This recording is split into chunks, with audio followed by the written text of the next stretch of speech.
perilaku yang terjadi di masyarakat saat pandemi, Pak? Pandemi berubah masalah perilaku masyarakat. Iya, Pak. Contohnya apa nih perilaku masyarakat? Kan biasanya orang kerja, terus sekarang orang jadi di rumah gitu, apa ada kayak perubahan gitu. Ya itu ya secara otomatis dengan adanya pandemi, ya tentunya pemerintah kan ambil langkah-langkah, ya contoh PPKM, pembatasan kegiatan masyarakat, juga menghambat daripada usaha-usaha UKM, usaha masyarakat yang notabene masalah usaha wira swasta, juga merepotkan daripada masyarakat. Ya tentunya inilah masyarakat yang namanya terbiasa tiba-tiba ada penyakit yang merajalela seluruh dunia, sampai di Indonesia juga jutaan, bisa dibilang puluhan ribu lah yang terkena pandemi COVID-19. Jadi ya tadi pertanyaannya, apakah perubahan otomatis, terutama kekuatan ekonomi daripada masyarakat yang tadi biasanya mudah untuk berusaha, dengan adanya pandemi terbatas pergerakan. Saya kira itu yang bisa saya sampaikan untuk apa tadi yang perilaku masyarakat, yaitu kembali ke individu. Kalau untuk ya katakan karyawan atau PNS, nggak masalah kalau PNS, karena dia nggak kena dampak pandemi, malah ya bisa dibilang nyaman-nyaman aja. Tapi buat yang swasta, apalagi yang murah swasta, itu dampaknya luar biasa, sampai mengganggu perekonomian rumah tangga. Saya kira itu dulu. Terus Bapak menyebabkan orang menjadi kebanyakan bercerai di masa pandemi ini, sebabnya apa? Kalau masalah perceraian di ini pandemi itu nggak bisa menyalahkan pandemi. Semua faktornya berpulang ekonomi. Perceraian itu jangan dikambing hitamkan pandemi. Enggak, pandemi pun terjadi perceraian karena ekonomi. Utama ekonomi, jadi bubarnya itu perceraian terjadi di sana sini.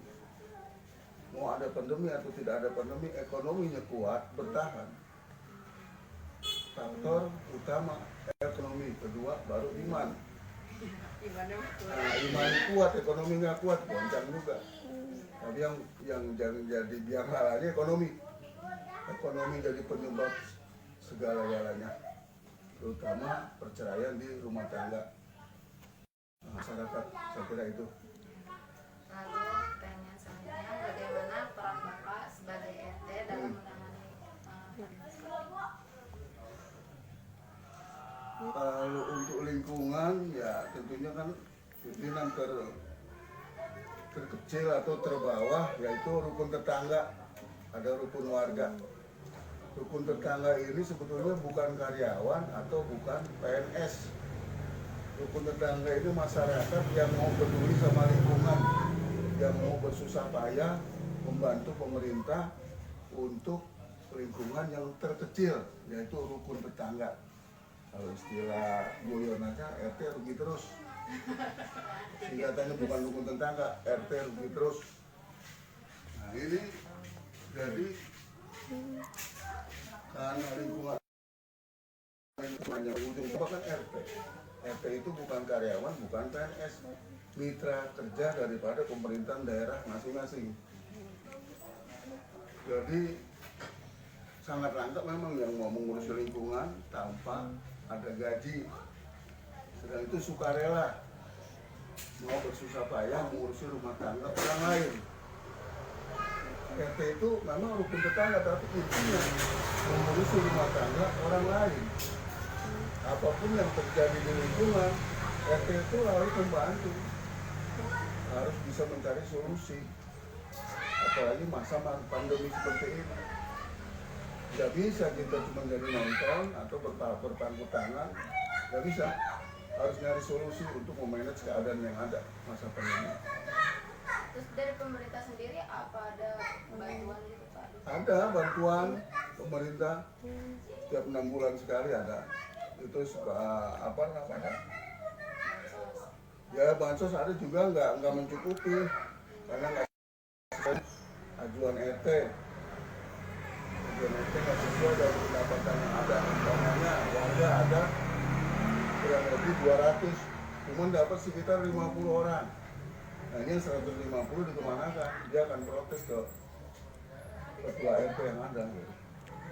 Jadi kayak nggak merata gitu. Nggak bisa merata karena waktu penilaiannya ini yang saya kurang pas. Seharusnya pemerintah melibatkan daripada LSM yang ada, mahasiswa, Depsos, baru RT dan RW, kelurahan. Keliling pintu ke pintu, datangi itu yang rumah doa Pak, Fuqara wal Masakin. Jangan menilai ini sendiri kayak begini. Yang akhirnya yang dapat, yang punya, yang nggak berhak dapat. Contohnya orang punya pekerjaan dapat bansos, pengangguran kagak dapat. Si miskin akhirnya terlantar. RT lagi yang disalahin gitu. Karena penilaiannya harusnya door to door, libatkan mahasiswa, libatkan LSM, libatkan Depsos, libatkan RT RW kelurahan, keliling door to door datangi masyarakat yang betul-betul tidak mampu. Kalau itu yang dilaksanakan, itu nggak terkena dampaknya ke yang lain. Jadi betul-betul valid, nggak asal dapat. Jadi harus sesuai. Nah, ini kan yang nggak dilibatkan kan daripada lo kan banyak, yang situ kan ada KKN sekarang. Itu libatkan daripada mahasiswa yang ada, turun ke lapangan, bantu Depsos, kalau perlu LSM turun, bantu RT RW, datang ke rumah masyarakat yang betul-betul tidak mampu. Jadi pas sasaran, kalau begini katanya si A dapat si B enggak, si C dapat si D enggak. RT disalahin, karena kita cuma ngajuin yang nilai pemerintah. Pemerintah nilainya nggak door to door, kira-kira aja. Dia lihat KTP-nya buruh dapat dia padahal dia orang mampu. Nah ini kadang-kadang kita terjebak nih, KTP-nya karyawan padahal dia bukan karyawan. Dia sudah jadi pengangguran, dia sudah jadi bukan karyawan lagi karena perusahaan udah bubar. Nah, ini juga kurang pas karena dilihat KTP, kalau KTP buruh berarti orang nggak punya, belum tentu. Nah, sekarang gini, kita yang dilihat kan BPS tempat tinggal, rumah dan aset yang ada. Dia nggak lihat penghuninya produktif nggak, punya penghasilan nggak. Ya kan, walaupun tinggal di istana, kalau penghuninya nggak punya penghasilan, itu orang nggak punya. Walaupun tinggal di istana. Sekarang walaupun tinggal di gubuk, penghuninya punya penghasilan, pekerja, punya penghasilan, itu bukan orang susah. Orang mampu, cuma rumahnya memang jelek. Nah ini terbalik, kita kejebak sama rumah, sama isi rumah. Rumah dan isi rumah. Terus sama perabotan yang ada, kendaraan yang ada. Saya mau dijual kan nggak mungkin. Itu sering dijebaknya di situ.